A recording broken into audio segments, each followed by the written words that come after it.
who's got questions? So this is the Q&A part, to ask questions about the topic.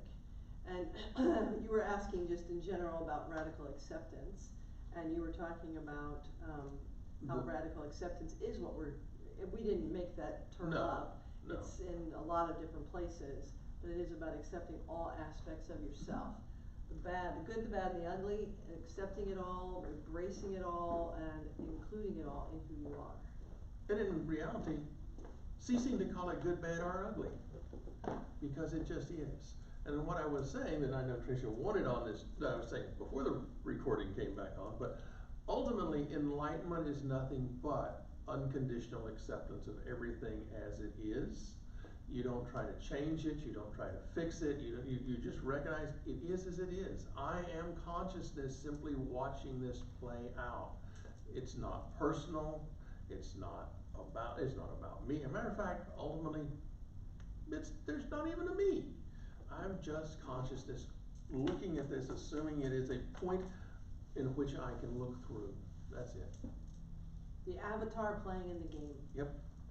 Is what we usually call it. So it's not about just radically accepting all of your parts, but radically accepting all of everyone else's as well. Mm-hmm. So not trying to change or fix other people. Correct. Matter of fact, Tricia has a wonderful little example that I won't steal. I just ask people to say, repeat after me. I cannot change another person. I learned that the hard way. Yeah. I cannot change another person. Right. It is not possible. It's not possible. Matter of fact, even if you're a parent and you think, oh, I can change my children. No. You can change their diapers, that's about it. You cannot change another person. No. You can guide them, you can love them, you can support them, you can be with them, you can choose not to be with them, but you can't change them. Doesn't work. And one of the things along that line that I had shared earlier is basically this is nothing but a mirror, right? You don't look in the mirror and get mad at what you see and try and change the mirror. It's not, you can put makeup on that face, you can put mustaches on, you can do whatever you want, but the minute you walk away, it has not changed what was actually reflecting in the mirror, right? So when you realize that all of this is nothing but a mirror for you, then you stop judging the mirror, you stop judging yourself, and you go, oh, I can forgive everything. So does anybody have traits, you don't have to say them out loud if you don't want to, but traits inside yourself you wish you didn't have? You know, whether it's anger, jealousy, resentment, judgment, bias, right, we all do. And so it really is about looking at those traits inside yourself and being okay with them. And seeing where they come from, how they get there, what are they about, and what is it about those traits that might be good, i.e. anger. Anger can be a good thing, it protects you. Mm-hmm. Yet anger can also be used to harm others, you know, to verbally harm others or physically harm others. So how can I look at that trait of anger and embrace what the whole of anger and choose which part of anger then I want to express?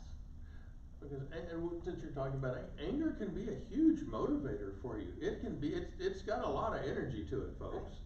And if you're in a job that you hate, that's abusive to you, that is not something you can do, it may be your anger that gives you enough courage to say, okay, I'm going to take the leap, even though, you know, I may take a pay cut, it doesn't seem like the right thing to do, blah, blah. Right. You can use those energies. And this is, again, why we're talking about walk with your shadow, get to know your shadow, embrace your shadow, because there are all those tools, all those powers in there that you can have access to.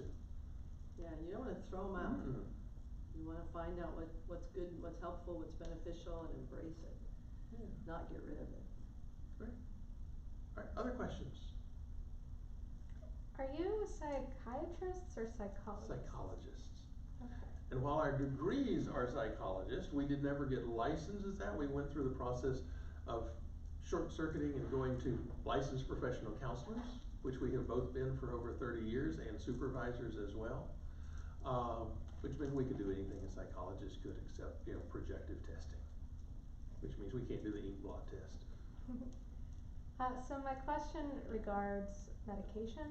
Yes. A lot of people have thoughts they don't like, whether it's OCD or depression or whatnot, and they use medication. Sure. What are your thoughts regarding that? Good, bad, dependent on the person? Depends on the person, Depends on the person, depends on the medication. depends on the situation. Right. I mean, is that more or less suppressing your shadow so that you don't have to deal with it? Long term, probably yes, short term, no. Okay, especially with depression, it is a neurochemical imbalance that happens, and you can't think your way out of it, alright? So sometimes people will use antidepressants short term in order to be able to process better, because when you're truly in a heavy depression, you can't process. Right. Your brain doesn't function right. You are locked in the thought loop. So sometimes I have clients that work with me who have antidepressants.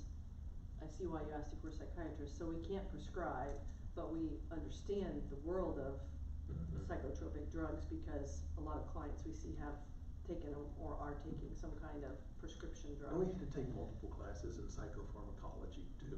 Right, so I understand all that. So basically, some people, the depression is situational, and if they get out of the situation, they don't need the medication anymore. Some people, the depression can be helped through diet, it can be helped through amino acids and natural ways. And some people, the chemistry in their brain is so off, they have to take a medication. There's nothing, you know, it's the difference between, you know, if I have a cold or a mild flu, I'm probably not gonna go take an antibiotic, but if I have some major pneumonia, I'm probably gonna have to take something stronger. You know, and so it just kind of depends on the person, the situation, and what's taking place at that moment. Some illnesses on the psychological side can be helped with natural, or can be helped with therapy. Some can be helped with therapy plus natural remedies. Some can be helped with diet, nutrition, all kinds of things, and some just can't. And that's when you're hitting the biological side, and you probably have to have some type of medication to help that person through, to get to a point where they can even process the information they need to process. Now, the difference, Charlie, to that question as well for me is there are a lot of people, it does become suppressing the shadow if they're not doing therapy along with the pharmaceutical therapy. Okay, if all you're doing is, here's a pill, take this, you'll get better. Feel better. And by the way, here's a pill to make that pill work, and a pill to make those two pills counteract the side effects, you get the picture. Yeah.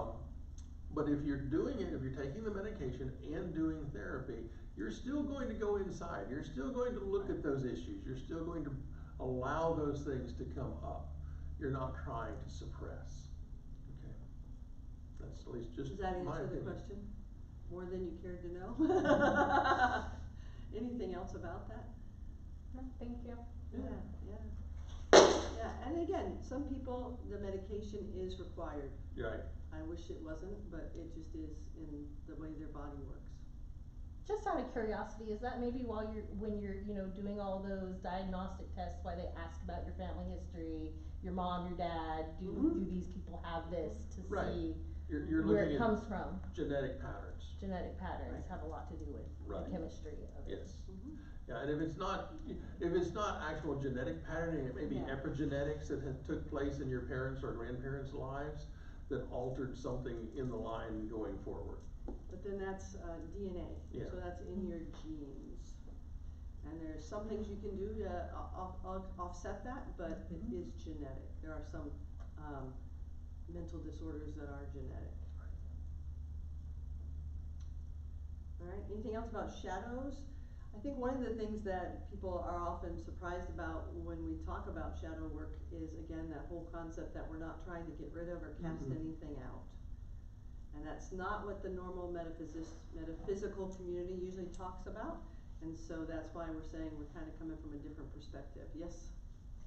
May I go back to the example of the nudist? Like, what would be your recommendation to that person? Find a way to embrace that part of themselves. It's just our culture that says that's bad or wrong. There's nothing bad or wrong with our body.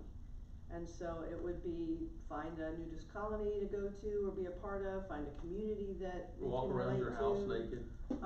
Go find a nudist beach. Europe has a lot of them, that's for Right. sure. You know, it would be find a way to embrace that Fill it part out. of you, rather than suppress it constantly. And can I also go back to the example of a serial killer? What would Yes. you say to them?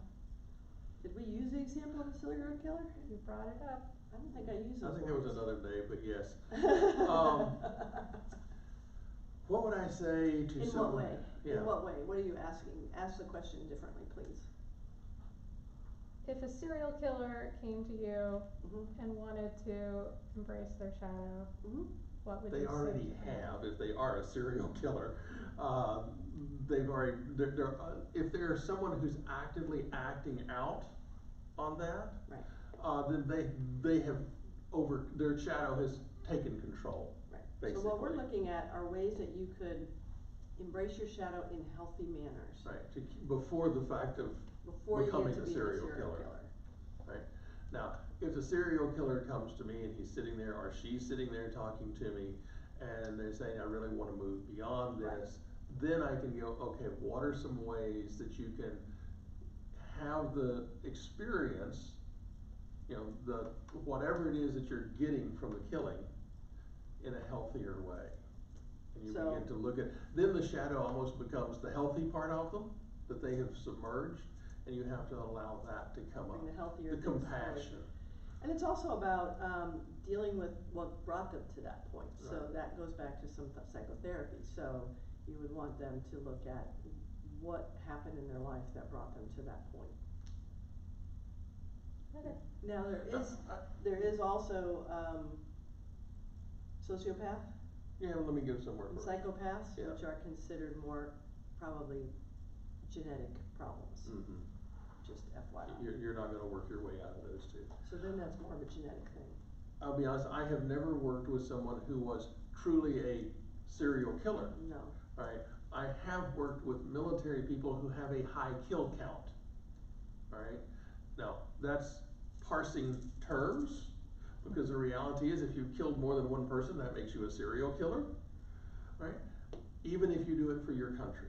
And the folks that I've worked with have been torn apart by what they were asked to do. Right, cause for the most part, especially with our military, these are good-hearted, wonderful people. Right, but our government has asked them to do things that, They wouldn't Wouldn't normally normally do. do in a normal day. and the one that comes up for me most intensely,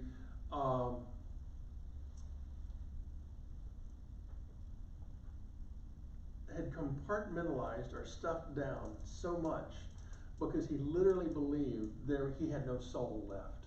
He had to do so many dark things in his own mind, he had no soul. So what we did is we worked with him in various ways, and he realized, I'm okay. I had to do these things. They're not something I chose to do. It was what was required of me in the moment. And he allowed himself to reconnect to soul and realize he can move forward, and he's not gonna go kill anybody now that he's out of the service. Okay, so that's the best example I can actually give to you. So we're not saying by embracing your shadow, I just wanna clarify this, that you should go out and be angry with everybody, or you should go start, beating people up because you have that tendency inside. Right. It's about just knowing that tendency's there and saying it's okay that that's there. Now, how can I choose healthier, and maybe where it came from, work What through, job can I give and now that? how can I find healthier ways to either express that, or to, work within that knowledge. Does that make sense? So like, I know I have a tendency to, be angry, and have a temper, so I just know that's there. That doesn't mean I run around letting it out because I've embraced my shadow, right? I don't Right. run around beating people up and yelling at everybody and getting angry. Instead, I say, I know that tendency's there. That tendency's there to protect me. If I need protection in a situation, I can get really angry, or I can defend myself if I needed to. I know that's there, that part of me, I can't ignore it. And I can make healthier choices and not, let my shadow run everything, problem, I think, for most people is we don't realize, like I said, your unconscious is your shadow. Mhm. And when you are all of a sudden flying off at the handle and getting mad at everybody, that means you have that tendency inside yourself you're not looking at. Instead, you're going, I don't like that part of me. I'm going to suppress it. I'm going to push it down. I don't like that I get angry. Instead of saying, I get angry. It happens. So now what? Oh, does that clarified a little bit? Is it still muddy? Yeah, I just like case studies, like. Yeah. Is it still like mud? So getting rid of, most of people think we should get rid of it, Nope. we should cut it Embrace out. it. And it really isn't. It's about walking with it, Mhm. embracing it, and figuring out now how do I have a healthy life, even though that part of me is still there. I have a question. So I think the first part you already answered. When you say what happens, right? When you embrace it and you have more energy left to do Mhm. to do productive things. So what about the other part? The more you acknowledge, Mhm. would those parts still pop up the way they used to pop up before you acknowledge them, right? Right now, if things pop up in the mind, we try to suppress it. Now, once you acknowledge it, would those thoughts, would they reduce? Actually, yes. I think what you find is, at least Mhm. I've found in my own life, if I try to suppress it, it pops up all the time and it's big. If I say, yep, that tendency's there, I embrace that, it kind of takes its power away and it doesn't pop up as much, and when it does, it's not as strong, or it's appropriate. Right. Like I said, with anger. So now if I get angry, it's probably appropriate because some part of me feels threatened. Right. And so that anger comes up when it's appropriate. And that's about making it your friend. All right. Right now, if you're busy suppressing it, it pops up. You go away. Right. If it's your friend and it pops up, you go, okay, you're here for a purpose. You serve a benefit in my life. What are you trying to tell me? And it may just be that you're feeling overstressed in one area, and that's causing this to come up. But that shadow will actually talk to it, journal with it, however it is that you get that information. Right. But communicate with it. It will let you know what it's there to show you and give you. And it does subside. it does subside. It no longer becomes the first thing in your head Right. when you are actually able to embrace it. Thank you. Right. Yeah, definitely. And for me, I talked about I can only be good so long is what I had told her when we first got together, which meant I'd like to go party periodically. But how I would ameliorate that would be that when that urge comes up, rather than just going, okay, honey, I'll see you later, I'm out of here, is I'll go, okay, I'm really feeling this need. There's probably a stress level that goes with this. This is for me. And instead of going out partying, I'll just, have an extra drink at home or something, just to let myself have that experience, to let the pressure off. And once the pressure's off, then I can ask that part of myself, okay, what's really going on here? And this is a very important question to ask throughout your life in all areas. What's really going on? Right? What am I trying to learn? What is this really about? Go deeper, right? Go deeper. Be willing to hear the answers when they arise too. Some you'll like, some you won't, right? But they're all valid. They're all there for you. Life is a conspiracy. Everyone and everything is out to help you. It really is. You just have to see it that way. You have to see it that way. We don't always. And that gets you back to radical acceptance. Right. Anything else? Yep. Just kind of with your example about how instead of you go out partying, you have an extra drink at home. I take it the first time you get that itch to go out partying and then just have the drink at home, it doesn't completely go away. It takes time to subside. Correct. And I imagine that it's very important that you not give it a specific time frame or deadline. How do you keep yourself from doing that though? When you're looking for changes, when you're looking to feel changes, because you can't, it's like you said before, you can't want it, you can't force it, or you won't get it. Mm-hmm. Correct. Or you'll get it and you won't really want it. Exactly. Right.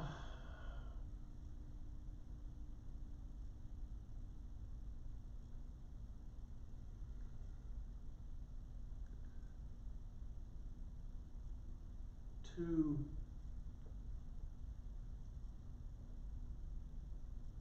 become gentle with yourself, Yeah. to move back into that space of love and acceptance, right? All right, yes, I want to go do this. Oh crap, I went and did it and I didn't want to do that. All right, accept, forgive, move forward. If you're fighting it, if you're fighting against it, and I will get to the timeline in a moment. If you're fighting against it, it's going to happen. Right? Once you begin to say, okay, I can have this one drink at home. Right? Now, what'll happen is that'll let that much steam off the first time. Okay, and then it may be a week later that it's not. It pops back up again. Okay, now I'll try this again, and and then all of a sudden you blow out. Right? And you forgive yourself and you move forward again. But over time, what you'll realize is you don't need it anymore. I'm going to use the term miracle. It really isn't a miracle, but it seems miraculous that as we just slowly let ourselves accept ourselves, as we slowly let ourselves step forward and into the ascension of who we are, things just sort of integrate and fall away. And the word integrate is extremely important. That's when we say embrace. You can also just translate that as integrate. Bring them in. Make them a part of who you are. It's a part of me that I love to party. Always have, always will. Right? Don't need to go spend, lots of money at a bar because it just doesn't really serve the purpose anymore. Now it's just that, okay, I know what this is about. I just want to cut loose and not worry about life for a moment. Right, not stress. Right. So, yeah, the more you learn about yourself, self-insight is really a huge part of evolution. The more that we can learn about ourselves, the more we understand our behaviors, where they come from, the more we can accept ourselves, the more we can embrace self-love, the more we can accept others as well and see where they're coming from and see that picture. All of that helps you evolve as a being and helps you evolve and move through the levels of the game of life and helps you get back to the concept that love is all there is and we're all one. We're all connected. Every part of us. Right. We're one being having lots of experiences. That's it. Yes. And that love is all there is extremely important. Because that one phrase will open you up to walking with your shadow. Okay. Love is all there is. Why on earth, even in heaven, would I be afraid of love? Why would I resist love in all the ways that it presents itself to me? Yes, it's my challenge to see how it is love. Okay, and we've given over time some pretty hard examples that we've both been through of that. The one that just pops up for me is that I was running the Center for Attitudinal Healing in Corpus Christi, and there was a pedophile active in the community. And when they caught him, he had a birthday book with over 100 young men's names in this book. And he also had AIDS. So this was the late 80s, mid 80s, late 80s. So he basically had given all those young men, all 100 young men, a death sentence. I was one of the people tasked to go out and find these boys in the community, bring them in for therapy. And I was young, but I had all sorts of delightful things that this man should have happened to him in my mind. Okay? But I happened to be in California with Dr. Jerry Jampolsky, who was the founder of Attitudinal Healing. And I'm venting to Jerry. He was a good friend, and he stopped me and he said, "Rusty, just a moment. How do you see the essence of his being is love?" How do I get there? And it took me a while. But what I realized is if I stepped back, one, something had to happen to this man in his life. All right? He didn't just pop out of the womb this way. So I have to have the compassion that he has his own reasons that I don't know. Then I begin to look and say, okay, was there another way? I will be honest with you, I don't think there was for the city of Corpus Christi to wake up to these issues, because what happened is, one, we started the first Mayor's Commission on AIDS in the state of Texas. There was no other city, not Dallas, not Houston, not Austin, not San Antonio, that had done this, little old rinky-dink Corpus. All right.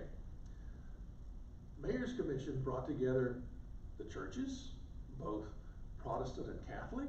It brought together the military. It brought together the school system. It brought everyone together.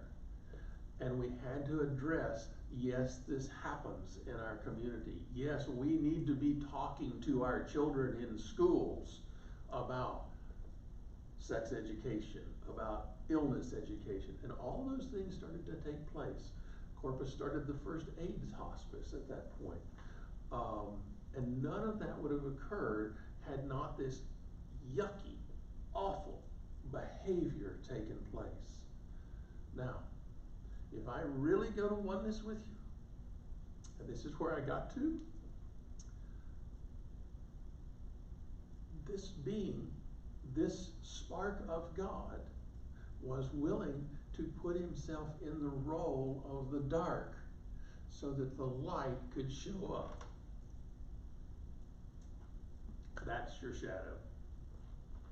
It's still God, it's still God, it's they're just playing the role of darkness so you can show up as light. Pure and simple. Yes. So I do prefer that outlook, but I want to ask you, because we've talked about how you don't believe in soul contracts. So this person, I'm assuming if there's no contract, he didn't really come in with that intention, did he? So then how do you still give it that assignment of, he was so loving, he was willing to do this to improve a whole, if he had no memory or intention of doing that?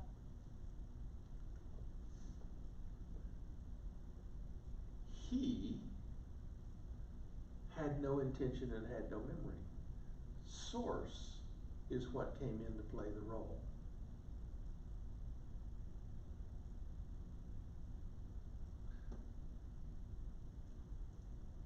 You are not you. You are not the you that you identify as you. You are source. Okay? As long as you're identifying, as long as I'm identifying as Rusty, and I see only Rusty, all I see is this teeny tiny little part, the ego part of me that's known as Rusty. Right? If I step back and I identify as source, it broadens the picture completely. Does that make sense? Not really. Not really. Well, you try. It's your story.